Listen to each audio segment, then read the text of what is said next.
Hello my guys, അപ്പം നമുക്ക് ഇന്ന് തിരിച്ച് വീട്ടിൽ പോവാം. ഞാൻ ചൊവ്വാഴ്ച ബുധനാഴ്ച ആയിട്ടാണ് വന്നേ. പിന്നെയും തിരിച്ച് ഞാൻ വീട്ടിലോട്ട്. മെമൂലായതുകൊണ്ട് ഭയങ്കര തിരക്കായിരുന്നു. കയറിയതും സീറ്റൊന്നും കിട്ടിയില്ല. പിന്നെ അങ്ങനെ താഴെയൊക്കെ ഇരുന്ന്. പിന്നെ തൃശ്ശൂരൊക്കെ കഴിഞ്ഞപ്പോഴാണ് സീറ്റ് കിട്ടിയത്. പിന്നെ വീട്ടുകാർ വരുമെന്ന് പറഞ്ഞു. അതാ ആ ടൈമിന് ഞാൻ പോയത്. വീട്ടുകാർ വന്നിട്ട് നേരെ വിളിച്ചിട്ട് എന്നെ വന്നിട്ട് അവിടെ ഒരു കടയിൽ നിർത്തി. ഞാൻ ഒന്നും കഴിച്ചിട്ടില്ലായിരുന്നു. അപ്പം ഞാൻ ഇത്തിരി കാളാനും നൂഡിൽസൊക്കെ വാങ്ങി. പിന്നെ അതൊക്കെ കഴിച്ചിട്ട് മെല്ലെ ഞങ്ങൾ മേമ്മയുടെ വീട്ടിൽ പോകാമെന്ന് വിചാരിച്ചു.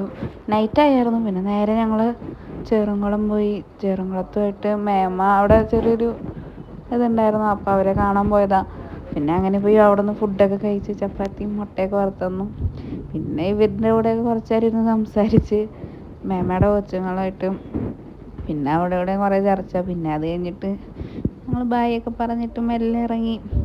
രാത്രി ചുരം കയറാൻ നല്ല രസമാണ്. പിന്നെ അതങ്ങനെ കയറി വീടെത്തി ഗൈസ്.